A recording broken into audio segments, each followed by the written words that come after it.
Olá pessoal, tudo certo? Aqui é o professor Marcelo e hoje vou conversar com vocês sobre um artigo acadêmico na área de auditoria relacionado a Whistleblowing Allegations, honorários de auditoria e falhas de controle interno. Esse artigo foi aprovado na Contemporary Account Research, na CAR, e foi feito por 3 autores, Yu Flora Huang, Gladys Lee e Bo Quinn, da Universidade de Melbourne.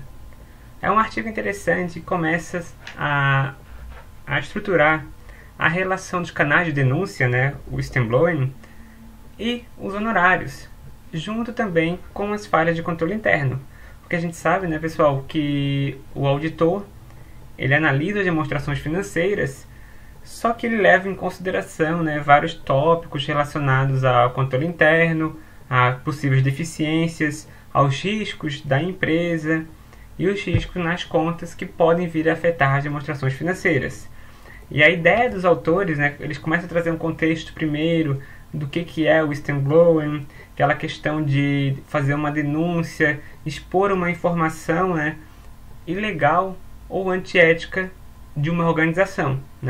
Então, por exemplo, você vai denunciar uma empresa que está jogando lixo na rua, está jogando lixo no rio. Então você pode abrir um canal de denúncia da própria empresa, fazer uma denúncia para algum órgão competente, ou então você faz uma denúncia para o Ministério Público, para a Vigilância Sanitária. Então isso é um tipo de dedo duro, de whistleblowing, que é um termo norte-americano, o chamado dedo duro.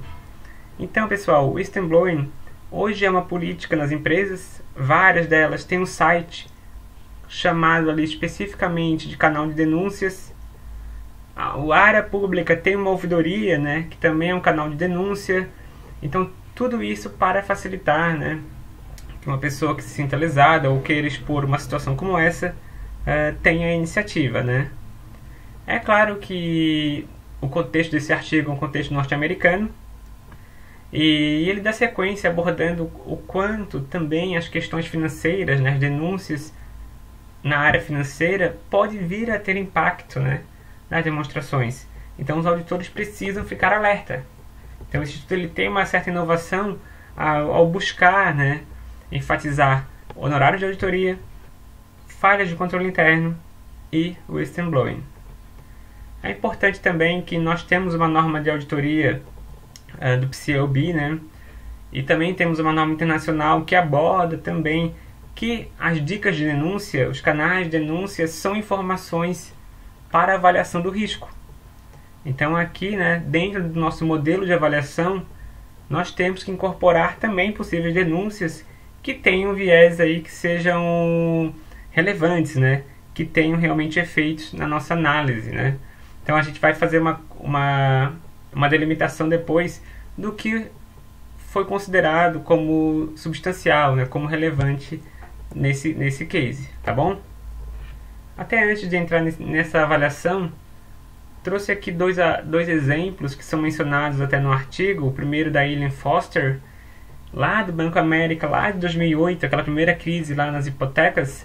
Nós já tivemos uma funcionária que delatou, denunciou todas as situações de dados falsos, problemas éticos na conduta dos gestores, nomes utilizados, dados financeiros fraudulentos.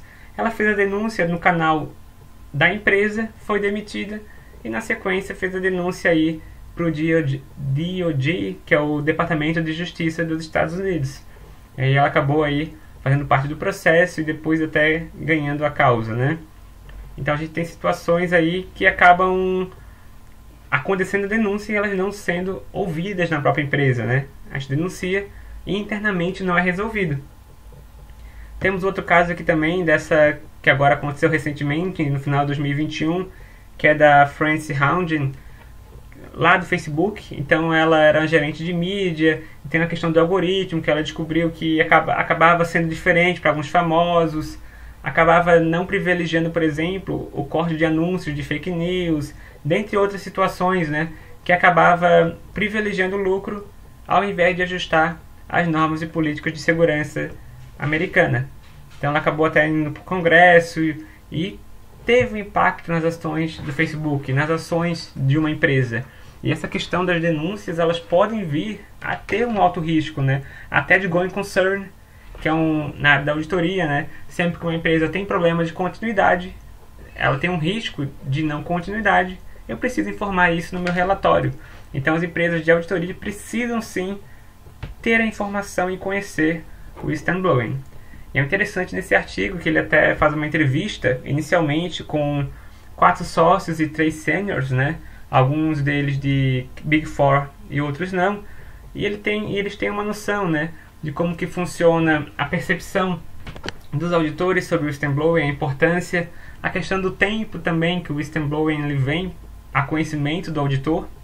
Então, às vezes, na parte interna, né, os whistleblowers são resolvidos de forma interna, eles não vêm a ter tanto contato, mas principalmente, que é o caso desse paper, que nós vamos abordar as análises das denúncias feitas para órgãos reguladores externos.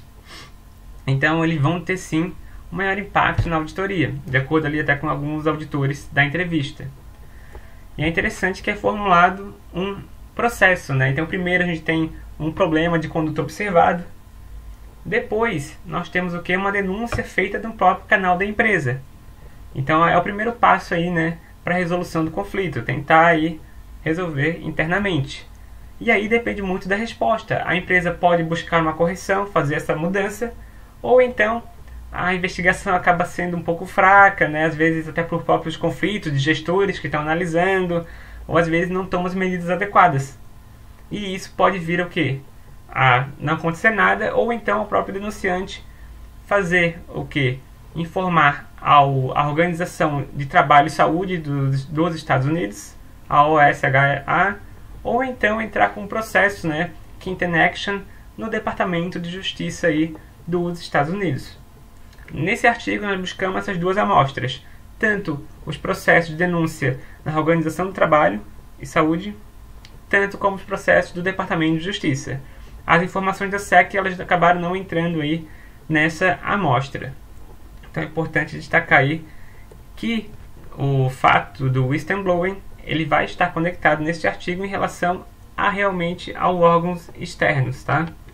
Não a todo o whistleblower e toda denúncia feita dentro de um processo interno de uma empresa. É importante lembrar, né, que o whistleblowing ele vai ser analisado, né, no contexto da auditoria também, né, o impacto que ele tem na auditoria. Então, seja na parte ali dos honorários ou então no análise que o auditor faz sobre os controles internos. Então vamos aqui, né, pessoal. Primeiro, o risco de auditoria é aquele risco de o auditor emitir uma opinião errada, né? Então que aquela empresa está cheia de problemas nas demonstrações financeiras, problemas generalizados, e eu emito uma opinião que ela é adequada. E esse risco ele é formado então pelo risco de controles internos, pelo risco de que cada conta, né, tem intrínseca. Então, por exemplo, a conta estoque ela é muito mais difícil de auditar que uma conta de intangível numa empresa de varejo. E às vezes uma conta de intangível numa empresa de informática, numa empresa que trabalha com P&D, é muito mais complexo do que analisar o próprio estoque, né?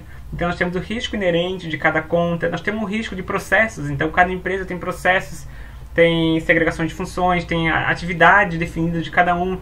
Já tem empresas sem processo de controles gerenciais, né? Então tudo isso pode modificar a forma como eu vou analisar a auditoria, né? E também o próprio de risco do auditor de realizar os procedimentos. E tudo isso pode ser sim influenciado, né, tanto pelo whistleblowing e afeta também os honorários. Que quanto mais arriscado, quanto mais esforço, maior a dificuldade, maior também é o valor que eu vou cobrar, né, para ser remunerado por esse serviço. Então, quanto maior o risco, no geral, maior os honorários. Isso é desde 1960, já tem trabalhos na área de auditoria que estudam essa temática. E por isso temos a seguinte hipótese. Quanto maior as denúncias de whistleblowing, então, quanto maior a probabilidade de denúncias, maior também é o meu valor dos honorários. Porque é maior o risco, então, subsequentemente, maior os honorários. Essa foi a primeira hipótese definida aí pelos autores. E espera-se uma relação positiva em relação à literatura e tudo que já foi estudado, né? Quando sempre o risco ele é maior, maior também são os honorários cobrados pelo auditor. Já a segunda hipótese, eles queriam analisar a percepção que os auditores têm sobre essas denúncias e sobre o impacto que ela dá nos controles internos. Então, se realmente é utilizado o canal de denúncia, essas informações, como um modificativo da opinião do auditor sobre esse controle. Depois dessa denúncia eu vou dar um relatório negativo sobre esse controle interno. Depois que eu recebi essa denúncia vinda aí de um órgão externo, eu vou ter que analisar esse controle interno e dar um parecer negativo, né? Então eles esperam essa percepção de que quanto maior as denúncias, e na visão deles, né, desde que a denúncia ela tenha saído com um resultado favorável ao denunciante, ao whistleblower, ela tem uma maior tendência a ser um ponto favorável, uma opinião adversa do controle interno. Então o auditor, quando ele observa um processo que foi ganhado pelo denunciante, então a empresa perdeu, teve um problema, o processo jurídico não foi arquivado, então nós temos uma relação aí positiva, né? Uma maior probabilidade de emitir uma opinião adversa. Em relação aos métodos, nós temos que foram retirados os relatórios com base na SOX, da Organização do Trabalho e Saúde, e os dados do Departamento de Justiça. Como variáveis de controle, nós temos o padrão, né? Tamanho da auditoria, que são os atributos do cliente, tamanho da firma de auditor, Big Four, especialista, tempo de relacionamento, é uma nova relação também, né? Quando muda de auditor. Nós temos também o padrão, né? Quanto mais complexo, quanto mais subsidiárias, mais segmentos, tamanho da firma, liquidez, prejuízo, atributos do cliente são levados em consideração na variável de controle. Foi feito então um modelo de honorários, que é o padrão regressão LS, e um modelo sobre a probabilidade de emissão de uma opinião, uma regressão logística. Os processos, os relatórios foram retirados de 2004 a 2014. No total, no dados em painel, foram 770 denúncias de empresas anos, né? Sendo que 237 são substanciadas, ou seja, são aquelas que nós tivemos um parecer final favorável ao whistleblower, que é o denunciante. As 533, que eles chamam de frívola, que são processos arquivados, que não tiveram fim, né? Não foram favoráveis ao quem denunciou. Então, elas não têm, tecnicamente, teriam tanta informação. Então, a ideia seria analisar a diferença desses dois tipos de denúncia na opinião do auditor.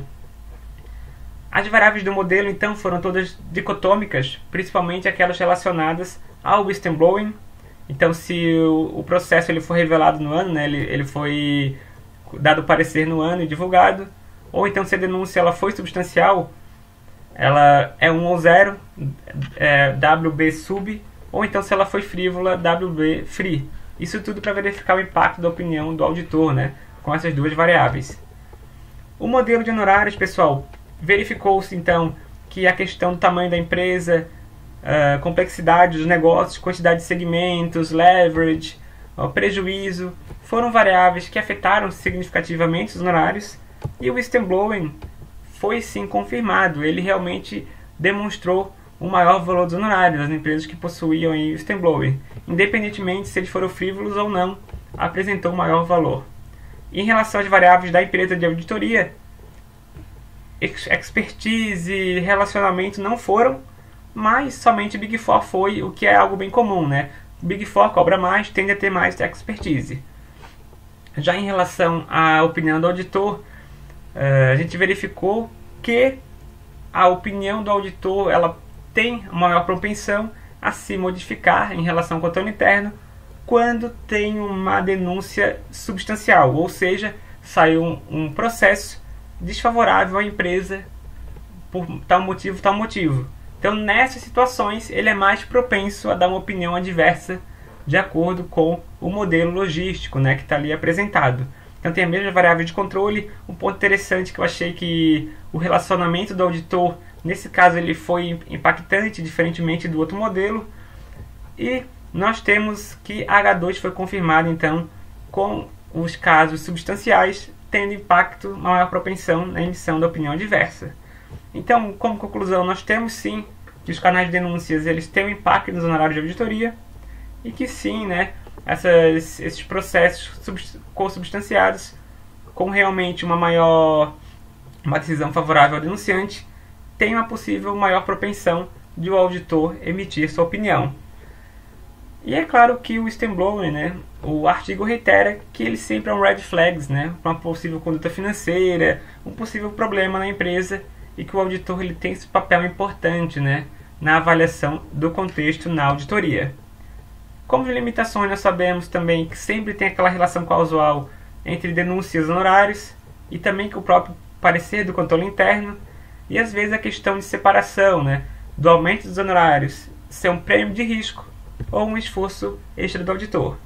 Tem qualquer dúvida, pessoal, sobre esse artigo, sobre a metodologia e análise do relatório, entre em contato aqui por e-mail ou deixe um comentário. Um abraço a todos.